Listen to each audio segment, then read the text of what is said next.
I am here with Dr. Robyn Benson.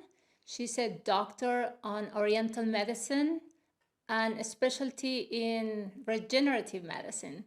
She's the founder of Santa Fe Soul Center for Regenerative Medicine and has been practicing for over 30 years. Robyn is also a mother, a wife, and a great friend of her friends. Welcome, Robyn. Thank you. It's such a pleasure to be here. Oh, how wonderful that we're going to speak about all the things that matter today for women, especially, right? Because you have a lot of experience. Most of the people you see that come to your office are women, or what is the percentage you think? Gosh, I'd probably say about 70% of my clientele are women. So 3 decades of getting up close and personal with everything you can imagine that a woman in today's world is going through on a physical, emotional, even spiritual way. And it's been such an honor to work with women in this way, to really help them release what's no longer serving them, to get to the root of whatever their health challenge is, to help a lot of women are really looking, they just want to find peace in their life. They find that there's so much, there's a lot going on in the world right now, especially, and it's hard to feel grounded. It's hard to do it all, to be a mother for many, like just like you and I, right? To be a mother, to be a career woman, to be a spouse. And here's this body that often we women ignore, or we just don't attend to in the way that I feel like this message that you're sharing with this whole summit that you're doing is going to be heard very deeply. Women are ready to hear the messages of how we can practice self-care so beautifully and make it a way of life. So what are the symptoms that you most often see with this pollution that is in the world and the busyness that we have as women, and then ignoring the body? Like, what do you see? So every single person that comes into the office, I check their pulses. And what I see so much in not just the women that I treat, but when people are wired, like anxious and they're exhausted. So fatigue, absolute utter exhaustion is one of the main symptoms that I see. Headaches. I see women with menstrual irregularities, fertility issues. It's huge. A lot of people, obesity, like a lot of women, through perimenopause to menopause and beyond, are getting anywhere from 10 to 30 or 40 or 50 pounds. So a lot of vertigo. I see a lot of people feeling just very disoriented, just feeling like they're not in their body, not feeling good. I'm not seeing a lot of people feeling joy. A lot of joy in their lives. And I know you help people come back to their joy and passion. But let's stay for a moment with how much is the lack of care for oneself, and how much is actually the pollution that is in the world? Like, what are the ratios in your eyes? I think that we're living in a very, very toxic world. Like the water, just in the last 50 years is way more toxic, just in the last 50 years than it was over the last several thousand. And then the glyphosate and all the different chemicals that we're being exposed to. I mean, it's crazy. I do a lot of testing in my practice, and it's the plastics that we're exposed to. All this is causing dysregulation in terms of our liver function. Our bodies are literally having to work overtime when we're dealing with all these xenoestrogens, right? So why is there so much extra? It's called estrogen dominance. So for a lot of women, whether PCOS, a polycystic ovary syndrome, a lot of women with fertility issues, with even depression, it's that we have too many of the bad estrogens. We have estrogen overload, and it's the bad estrogen and that is in the water. Exactly. Because it doesn't break down when Exactly. when we dispose it. Right. in the like birth pills and things like that. But it's also in the cosmetics that we are putting on, and then the detergents that we're washing our clothes. I mean, all the different things, the lotions and potions, and all of the different products out there. They're all full of toxins that are not familiar to our body, and it puts a lot of stress. You know, there's a hormone that I definitely want to talk about called cortisol. You know, that's a hormone that is really necessary. Like all of these hormones, I mean, they there's a self-regulation that our body's looking for. But when our body's overstressed, like we're producing like 1,400 stress hormones at any given time, when in a very stressful time, and cortisol, when that bounces up and down, it affects us. Like we should have cortisol levels highest in the morning, and then as the day goes on, that should be when their cortisol is the lowest. But what we're seeing with so many people, especially I test a lot for this as well, is that the cortisol is peaking sometimes for women at night. Oh. And then they're awake all night long. So there's an epidemic of insomnia, people who go to bed, they can fall asleep, but then they wake up at 3 o'clock in the morning, 4 o'clock in the morning, 2 o'clock in the morning. This is kind of like the liver time in Chinese medicine. So in terms of regenerating our bodies, and that's really my passion, is helping people understand that we're always regenerating, but with these levels of toxins and the stress that we're living in, we're degenerating faster. Like we're seeing, you know, younger women in their 30s and 40s going through menopause now, or there's more cancer and heart disease in the younger generations right now. So, and I'd have to say a lot of that is the level of toxins. I also think it's the electromagnetic pollution that we are literally like swimming, marinating in all of these frequencies that are not natural to our body. And it causes a lot of dissonance. This is also disheartening, Robyn. What can we do, Dr. Oh my Robyn? gosh. Yes. So Wow. how do we start? Like, You know, and rather than looking at it as like, for some people, I mean, there's so many different ways. Like we want to look at your food. You know, I think that's one of the most important things. Like, how are you nourishing yourself primarily from Mother Nature? I believe in a much more of a plant-based diet, but I do believe in good sources of meat. I think a lot of us women really do need red meat. But food is medicine. When we deeply think about how we're nourishing ourselves at the end of our fork, like what are we putting into our body? Because when we go shopping, I always say, just shop the perimeter of the store and stay away from all the packaged food. yes. All of them are just almost anything that's packaged has 3 or 4 or 5 different ingredients, and it has a lot of chemicals in it and a lot of preservatives. So you're just going to be better off when you consume what Mother Nature provides. And there's like a pharmacopoeia out there, like 50,000 medicinal herbs. So almost everybody, no matter what they're coming in with, I really want to work on their diet. So I do a lot of regenerative medicine. I help with sexual rejuvenation for men and women. I help people with hair loss. I help people with joint pain, like to regenerate healthy joints. But if they're carrying an extra 30 or 40 pounds, there's a lot of, that's inflammation.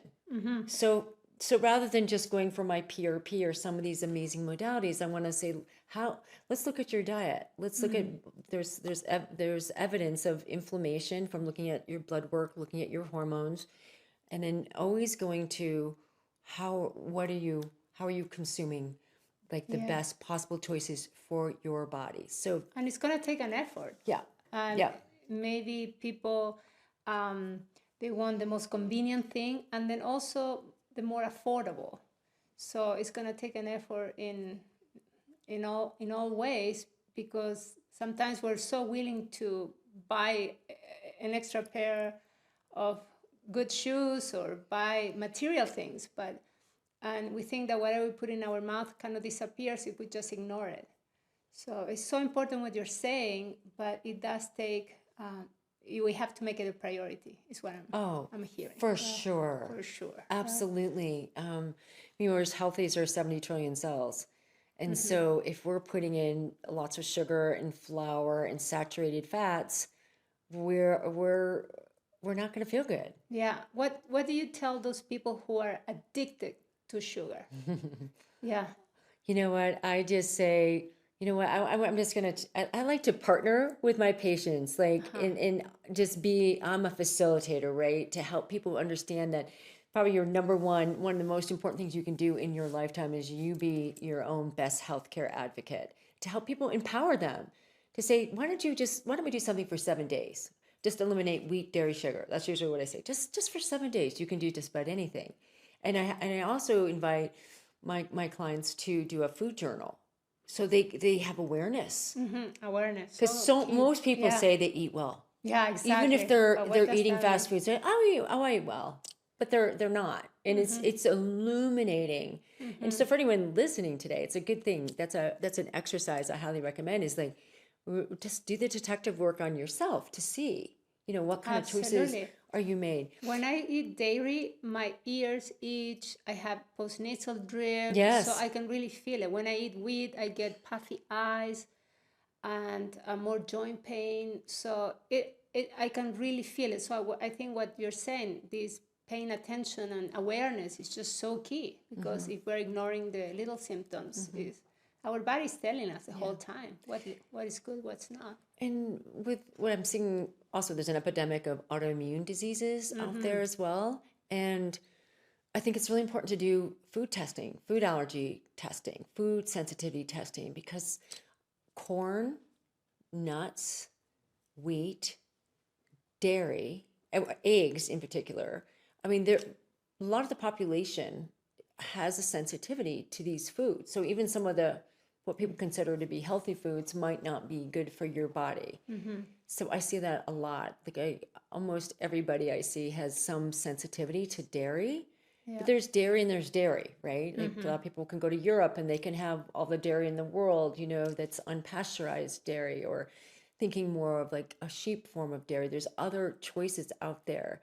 But to really listen to your body, sometimes you don't have to do a blood test, like that's what I offer, but to listen to your body, like what you say, when you get, me too, my sinuses get stuffy, like I'm not, my body does not like cheese, even though I love it. I just know, I've taken the test a million times. I'm like, oh my God. Yeah. And eggs are a lot of people are allergic to eggs, and that's like their staple. And so what's one of the most important things I mentioned to all people is that you really want to have a variety when it comes to the food that you're eating. So even when it comes to fruits and vegetables, you want all the colors of the rainbow. Our body thrives more on a cellular level when we're introducing 30 or 40 different phytonutrients into our daily food intake. Yes, Yeah. and it gets so interesting once you really become an explorer of how food is medicine. Yeah. It's a whole world, and then it's just so interesting. It is so scary, and at the same time, we have to stay hopeful if we can be watchful and be making the right decisions. And what other things you see, Robyn, that we should be paying attention to?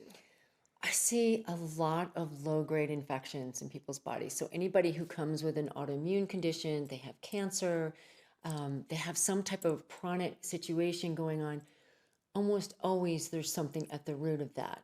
Like really, what is cancer? Almost always it's an entanglement of a parasite, or it's a bacterial overgrowth, or it's some type of amoeba, also fungus. There's lots of species of fungus, and I think a lot of the world has has too much fungal activity. What we know most about is candida. There's lots of different species of fungus, and whether I'm doing a blood test or I'm doing a toxic burden test, it's crazy to see how high people's levels of fungus are. And as a doctor of Chinese medicine, I look at people's tongues.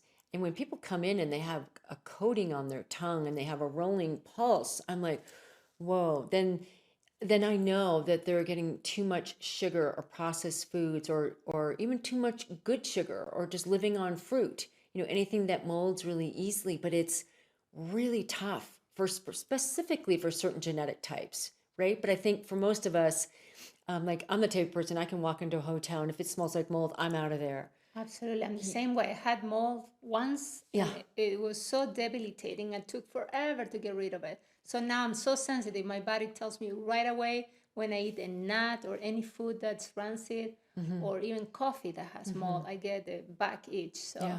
yes.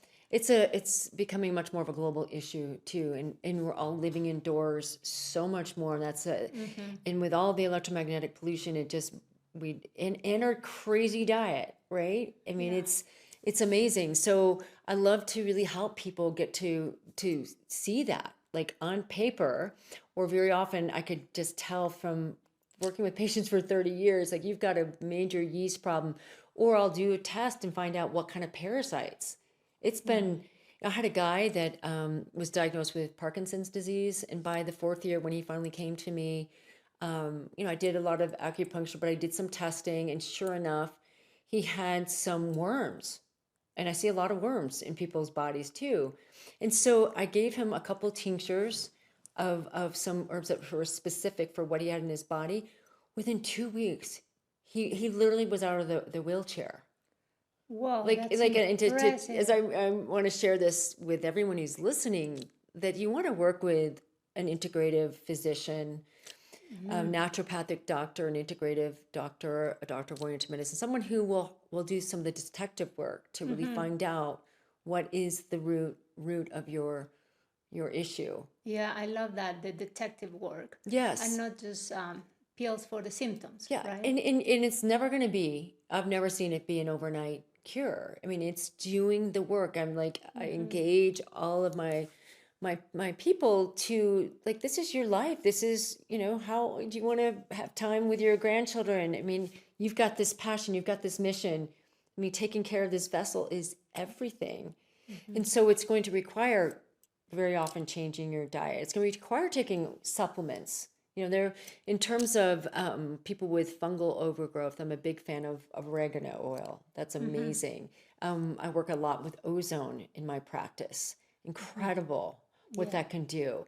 But it's people who are going to go the distance. Like this is where self-love, Yeah. a lot of us take care of everybody else, but we don't know how to take care of our bodies. So and just in this pandemic time, and I'm not saying it's over, it's not necessarily post-pandemic, we're still in it. There's still these So this crazy is viruses. yes, this is an invitation for us to not be susceptible to the next wave of COVID or the next flu, or the worries about the bird flu. Like if you have a healthy immune system, you're gonna be fine. Truly, if you really take care of yourself. But it's all these things that we're talking about. Yes. Exercise is fundamental too. Like I think almost like that is as important as food, as important as having a spiritual connection, having a sense of like, oh my God, I'm more than this 3D body. Like, So let's speak about the relationship with the emotions okay. and the illnesses. Like, so we have people with all kinds of chronic conditions, and yes, there might be that component of toxicity, but how about the toxic emotions that might be accompanying the situation? Any word on that? Mental health. Oh my gosh. I mean, what a big, huge topic. I mean, more now than ever, especially since this pandemic, and people across all ages, the 20 years, the 30-year-olds, the 40-year-olds. I mean, we're seeing more anxiety and depression, and there's more suicide now than ever before. But our emotions are energy, right? And toxic emotions cause erosion in our body. Unfelt emotions, like a lot of times we can't deal with life, so we suppress them. And in Chinese medicine, we call that liver qi stagnation. People have hypopain, right, in different parts of their body. There's tightness, there's stagnation, but the emotional spectrum of and the toxicity of that is probably one of the number one causes of dis-ease, for sure. This is. Dis-ease, yes, is our emotional state. And very often, we're living in these lower levels of consciousness. We're living in fear, right? Just running fear all the time. Anxiety, shame, guilt, blame. Those are very low frequencies that cause contraction rather than, expansion. Yeah. Right.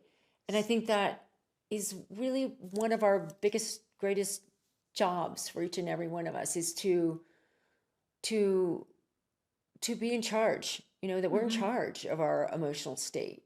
So it's like a journey. We need to be in this journey of caring for the body, and also like seeing what feelings, emotions arise, and then understanding where they're coming from, what they want to tell us, and what's the work we need to do with the transformation that we need to do personally, and then how do we relate to the world in a new way that is not keeping us repressing, suppressing, and eating toxicity, emotional toxicity. And it also affects our sleep. Like I think that is absolutely the most regenerative thing we can do, is have deep restorative rest, like 7 to 9 hours every single night.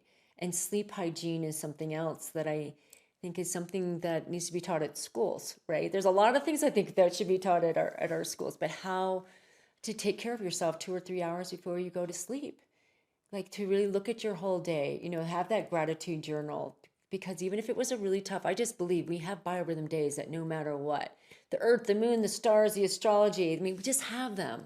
Yeah. And then if we can have some type of ritual as before we go to bed, and staying away from all screens is really important, and going outside barefoot and connecting to the earth and saying thank you for yet another amazing day, even though there were some challenges. Just that alone, or some type of meditation, or like visualizing a balloon and saying, I'm just putting all those challenges in that balloon, and I'm just going to go, and I'm going to go to sleep, and I'm going to wake up a new day, a brand new day. I love it. My husband and I are really, and we still do this, but we always talk about it's the best day of our lives. Like when we used to, we don't always do it, but it's just like every day to say, I want this to be the best day of my life, because we just don't know what tomorrow will bring.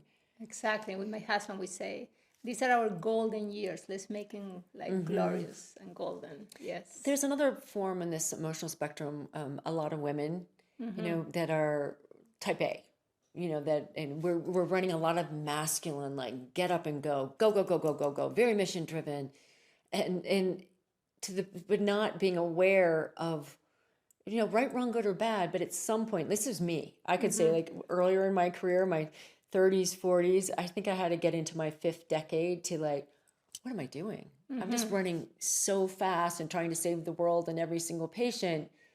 And that wasn't really healthy for me, or for my family. And I got to really, what I'm getting at is like, it's important to be the observer of our lives. Like if we even took 3 minutes a few times a day and just saying, okay, who's running me?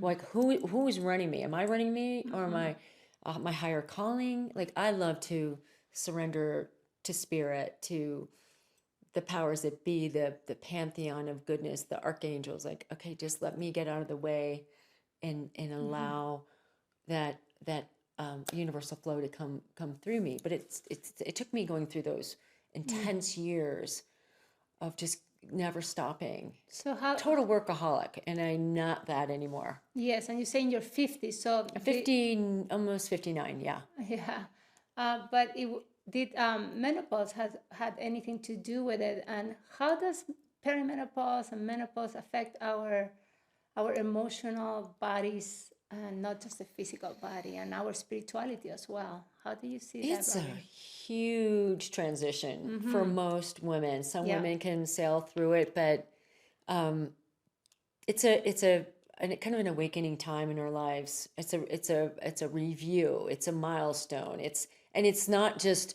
when I haven't had my period for a year. Oh my God, I'm in menopause. I mean, you're going through, to even get to menopause for average woman is like 7 to 10 years that you're in perimenopause. And this, like I said, what's happening in this toxic world is perimenopause is happening earlier and earlier and younger women. So many metabolic changes are happening. I mean, it's a transition time where, we get hotter, we get drier, in terms of our in terms of our vaginal flow, and our sexual energy sometimes can be quieted down quite a bit, or we don't feel vital. We don't have the vitality, the energy, the drive to do the things that we used to do. Brain fog is huge among perimenopausal women, and then all these fluctuating cycles. Like my cycle is 14 days, and then I don't have a cycle for two months, and it's very disconcerting to our bodies, and it can be a really rough time in terms of identity. Like, who am I? If we've gone full force with a certain career, or being a mother, and now I'm going through this time in my life. But I like to think of it as a very exciting time. Yes, I think menopause, great opportunity. Yeah, I think it's such a one. To me, it's been I like every decade so much better personally, and I like to help guide women to look at this as, your body's going through changes, but it can be a difficult road, or this is where, thank God there are so many people, that are so many women doctors in particular, that are so passionate about helping women go through this transition with greater ease. And what is your way of helping women to go through this transition? Like, what do you say is important to consider? Okay, I am really passionate about inviting women to look at the hormone replacement. And let's say, because a lot of women that I work with, especially in Santa Fe, eat well, they exercise, but they're still hot flashing. They could still be gaining weight. They're still feeling depressed, or they're just like they feel like they're losing their reason for living. Some women can be literally like, I don't want to go like this. So bioidentical hormone replacement therapy has been through a huge epic journey over the last 20 years because of that Women's Health Initiative that was like in 2003. I'm not going to go into what that was all about, but it was so misleading, and it affected women worldwide. Women went off their hormones, and in that time, this false study, there was more cardiovascular heart disease, more suicides, more depression, more cancer. We are hormonal women our whole lives. And because of all the issues we've already mentioned, when those shift, when our testosterone goes to super low, estrogen and progesterone, then we're not with progesterone in particular. It's probably almost always, I say all of there's 7 top hormones that I like to work with, and maybe I'll just mention those first. So important. Okay, so testosterone, estrogen, progesterone, thyroid, insulin, cortisol, and oxytocin. Those are like 7 of the main ones that I like to work with, and all of those hormones are affected during perimenopause and menopause. So progesterone, I'm going to start with that one, and that's almost all women that I test for. I do blood tests, I do a urine test. There's lots of different ways I like to look at where they are, but you can assume that most every 60-year-old woman is low in pretty much all those 7. Yes, all those, especially testosterone, estrogen, and progesterone.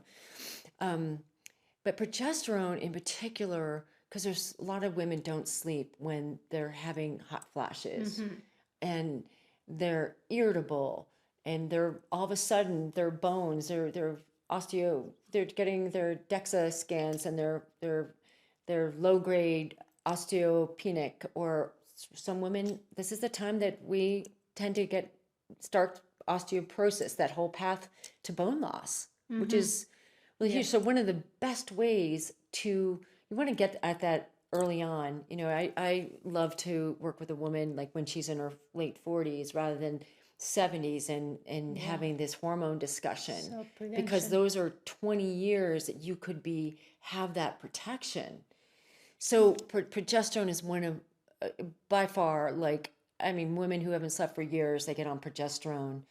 I usually prescribe a pill form, like 50 milligrams up to 200 milligrams a night. And I, you know, because our endocrine system, we have our parts of our body that we don't, like our uterus, our ovaries that produce hormones. We have all these receptor sites in our brain all over our body.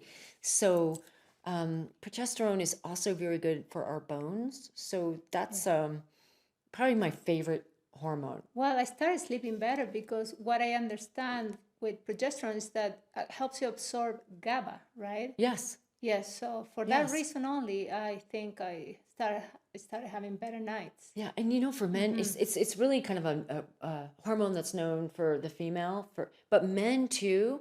I put a lot of my men on progesterone. Okay, and the other thing I just want to say is we talked about estrogen dominance. One of the most protective things you can do, because pretty much I'd say 80% of all women have some form of estrogen dominance. It's hard not to have that in today's world. Yeah. Is take progesterone, because you don't want, it's way better if you have high estrogen to low progesterone. You're more susceptible to dis-ease. And even when we're talking about our emotional health too.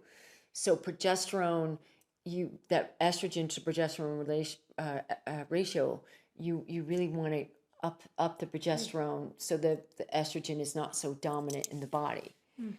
So the other hormone, I love testosterone too. And again, this is where we think mostly men need testosterone, but women, oh my gosh. It's rare that 55, 60-year-old woman that I would, with a blood test, let's say, or even with the urine 4-point test that I do, I hardly ever see a woman having the androgen hormones, that they're very low. Some do, but testosterone for our brain is very important. It's also for building muscle, like in terms of how we age gracefully, powerfully. We need to have good muscle in our body. And so there's certain women that, you know, that heard about that Women's Health Initiative, and it became a mind virus. Like women thought, oh my God, if I take estrogen, progesterone, testosterone, I'm going to get breast cancer. I'm going to get uterine cancer. I'm going to be more susceptible to. That's a myth. And for like 95% of all women, it's completely so sad what happened. What would you say to those women who feel like nature is so wise, and that if nature does it in this way, then that must be the best way? And so when there's like a distrust of anything that is not like all the way natural, the way nature organized it in the first place. Yeah.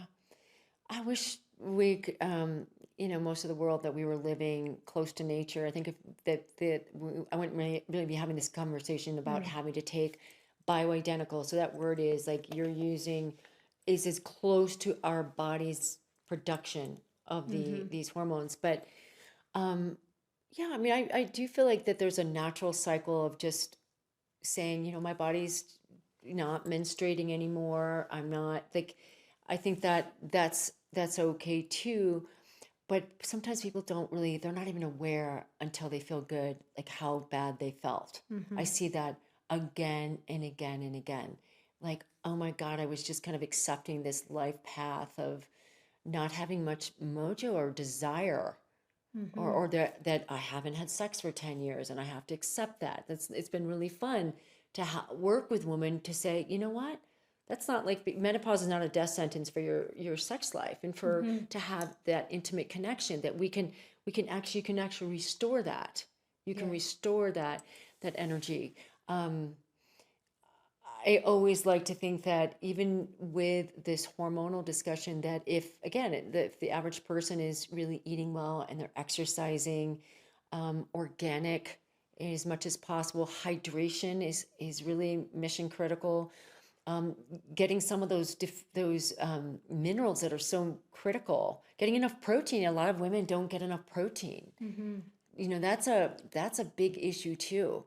So nature is wonderful, and you know, people want to follow that path, but we can really enjoy this time of our life. Like, I feel like this is the most exciting time of my life, and a lot of my girlfriends, right? You being one of them, right? Yeah, like we want to. This is a time to play, to really enjoy each and every day, and to feel good in our bodies. Yeah, absolutely. Yeah. So for me, what was very clear, it was taking DHEA, only 5 mg, and that already, so it's a precursor of testosterone or exactly. any. Yes, it is. Yeah. So just a little bit of this DHEA precursor just gave me more drive, more stamina, more wanting, more desire to exercise, and just made me more assertive. And one, I mean, we know when it's too much, like when I started becoming too driven or too dismissive of my family and just too cool for school, let's put it that way. Then I thought, like, okay, this is too much testosterone for me. I don't like who I'm becoming. Yeah. So then I went right back to my 5 mg, and then that's my place right now with it. That's so great. That's so great. And then there's some women, where DHEA is just perfect because it's true, because it will down regulate into testosterone and other hormones. And a lot of women, whether it's a pellet or a cream or a troche, will take a small amount. I just don't want to underestimate the body's production of these hormones, right? So small amounts, but testosterone can really turn on desire. Again, the brain, like women, when like sarcopenia, you know, we start getting that real Lucy type skin in our face and all that. That's another big reason why a lot of women come to me. They're like, I look in the mirror and I look 10 years older than I am. Like, I need help. Yeah. So definitely I'll always look at their hormones. And there's some women that are doing fine, and they don't need that. Or I work with a lot of Chinese herbal formulas too, and a lot of different supplements. So I find out what they're deficient in. I see across the board zinc deficiency, magnesium deficiency, essential fatty acids. Nitric oxide levels are very, very low, and that affects our circulation through our whole body. So those are just simple things that most of us need to be taken on a day-to-day basis. I just want to put I'm a big cheerleader for zinc, because 90% of the people that I test, I do a zinc test. It's actually liquid zinc, and most people are deficient. And we need it for the liver, right? We need it for the liver, but the immune system. We need it for our vision, for sexuality, erectile function in men, mission critical. So, you know, people who are worried about, like, when the seasons change and we see more flu, you want to have adequate amounts of zinc. And 200 reactions in the body are zinc dependent. Same thing with magnesium. And I actually do an RBC blood test to check people, but I see that a lot too. But 200, 300 different reactions, enzymatic reactions, are magnesium dependent. And vitamin D deficiency in terms of depression and bone loss and all. So vitamin D with K.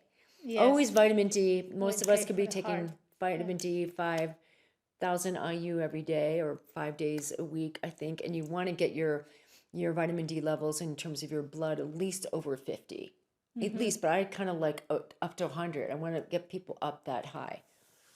It's so protective for your heart, for your bones, for your longevity. These are just things that are just simple and inexpensive. And of course, vitamin E, which is the earth, like being on the earth and outdoors as much as possible, and being in the sun. Like, literally, like, I'm so into, like, where I live, I get to start my days just when the sun comes up over the mountains. I mean, to, like, literally look in the sun for like 30 seconds or so. And my husband and I, if you can look at, there's so much science behind being outside without any sunblock, Mm-hmm. 20 minutes to an hour, you're going to be absolutely fine. Yeah. And not wearing sunglasses. And Mm-hmm. I thought I could never not wear sunglasses. And when we go for a walk, 40 minutes a day, we don't wear sunglasses. Or clothing. Or clothing. Yes, as Yes. naked as possible. As naked as Yeah, possible, but yeah. get expose as much of your body to sun. I mean, so much of healing is for free. Yes, I So love that. much is absolutely And for a good free. smile and a good Yeah. laugh is Yes. so healing. So when you're having a hard day, go outside, just Yeah. lie on the earth, go barefoot. It's like the best medicine Yes. ever. That's great. Estrogen is so important throughout our whole lives, but especially when we're going through perimenopause or menopausal, our estrogen levels are very, very low. And there's 3 different types of estrogen. And estrogen is so, when we think about the health of our skin, we can't necessarily see inside our body, but there's so many receptors throughout our whole body in terms of the health of our breasts, the health of our skin. Like a lot of women, when they feel like everything's sagging, we very often look at estrogen. So again, there's having a healthy diet, having really good fats in our diet, lots of avocados. I mean, we want to always look at that. Hydration is really important. And then also looking at the possibility of bioidentical hormone replacement therapy. And then the Chinese pharmacopoeia has a lot of excellent choices. But I definitely wanted to put a big cheer in for estrogen as being really critically important for we women as we age, to keep those levels in a nice sweet spot. That's the thing about these hormones. You don't want too high.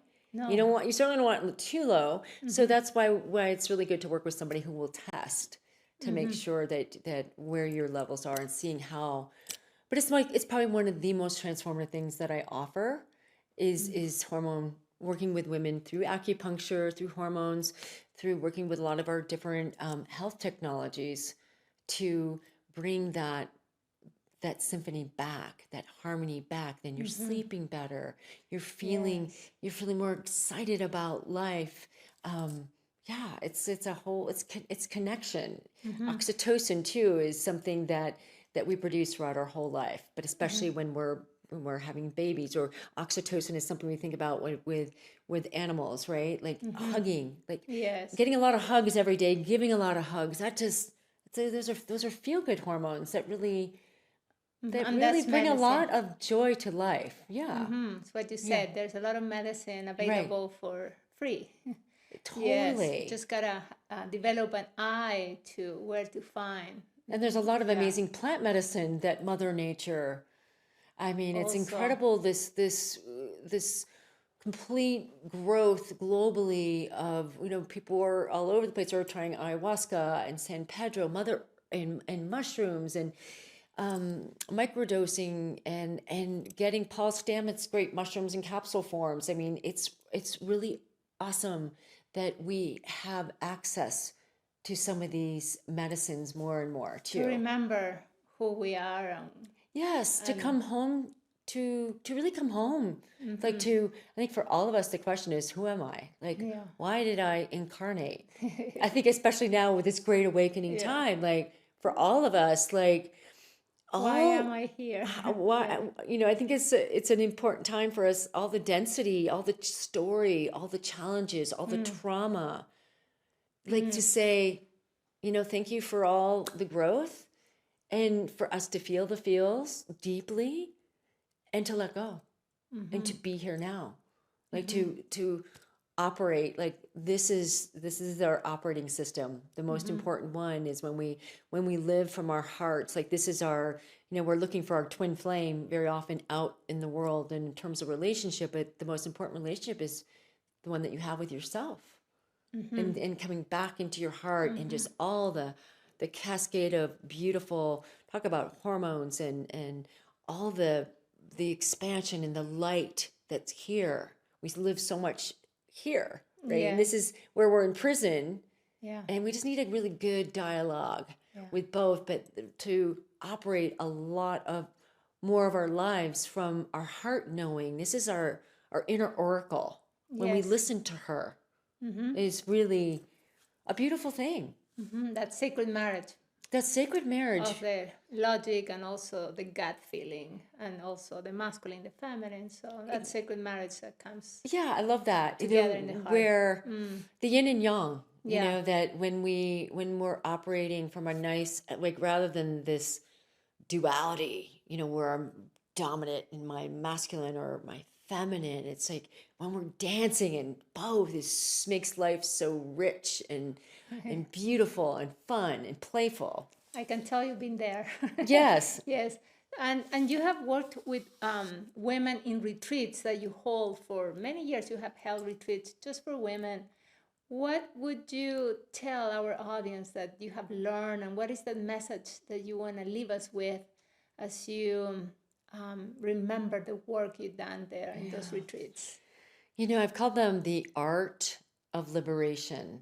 And so art means amplify, regenerate, transform. So for every woman to know that no matter what has happened in your life, that we all get to amplify, we all get to live in these accelerated energies. Like, the past can be such a grip in so many ways, but to invite each woman to, like, whoa, what is it like if all of my oxygen, all of my life force is here now, in terms of my creation, in terms of what I'm here to do as an earth keeper, or whatever your life mission is, or your family dynamics, how you're showing up in community, and to regenerate. Like, life mastery is possible through living a regenerative lifestyle, which is like everything we've talked about, Marcela, right? Everything that you do too.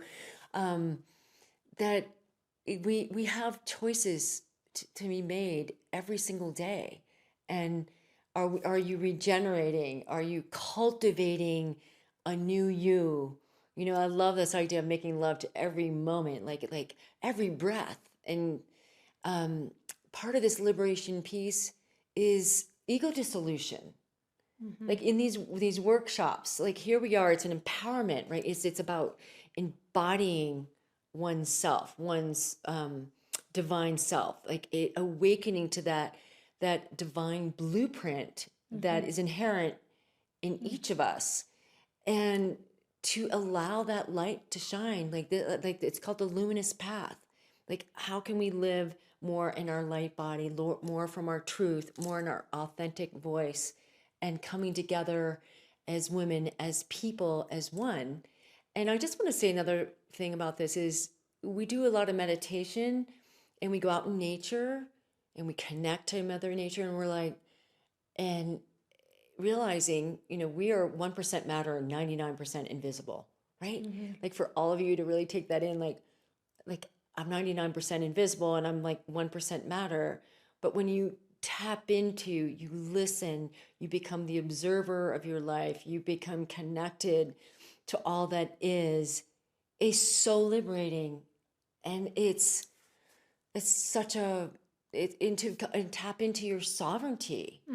I love that word. Tap into your, wow. Like, it's pretty freaking incredible to have this human life. Yes. And when you connect to the one heart, the one breath, the one light, it's like, wow, it's so cool. And the more that we give ourselves space, the spaciousness of like, wow, it's amazing the amount of healing that just happens. Yes. And I would say that some women are so ready to embrace that spaciousness and that light, and some other women are just coming out of like so much trauma from so many generations. So wherever you are in the path, in the journey, just honor that, and start Absolutely. from the place exactly where you are, because for some, just reconnect with the body, like touch the body, pay attention, and start making the right choices with the food will be that first step. For someone else, cutting a toxic relationship in the family might be their first step. Or some women already have done so much work, they're so far along the journey that they're just ready to be more in that dissolution of the false ego, let's put it that way, and really embrace. Yeah, that's the such a oneness. Yeah. such a beautiful point. I mean, like, that song, You Can't Rush Your Healing. Yeah. You can't, you know that song? I love that Journey song. It's beautiful. But to really, like I say, feel the feels and go deep, deep, deep in with the letting go and feeling, as our ancestral lineage, I mean, the gratitude that we need to have for, we as women, our mothers, our grandmothers, our great grandmothers, I mean, the lives that they lived compared to what we're living now. I mean, we were way more liberated. So I am in utmost awe of the lineage, and also it's pretty traumatic. Yes, We all come from trauma. Yes, in terms of our lineage. And yeah, but we have to do the work, as you have been telling us and teaching us how. Yeah. I thank you so much, Robyn. Thank you, Marcela, for this conversation and everything we learned with you. Anything else you want to say before we say goodbye to everyone? I love this saying on one of my walls at my center. In the end, that what really matters most is how well did you live? Like for all of us, like how well are you living right now? How well did you love? And how well did you learn to let things go? Yes. That's profound. And again, the last thing is just like, the most important message, one of the most important messages today in terms of we women coming together in our heart space and to forgive, I mean, to make space so we can live in the joy that's possible, that's available to us at all times, no matter what. And to come together. Come together. Come together. Love is all there is. Woohoo. Yes. Come together.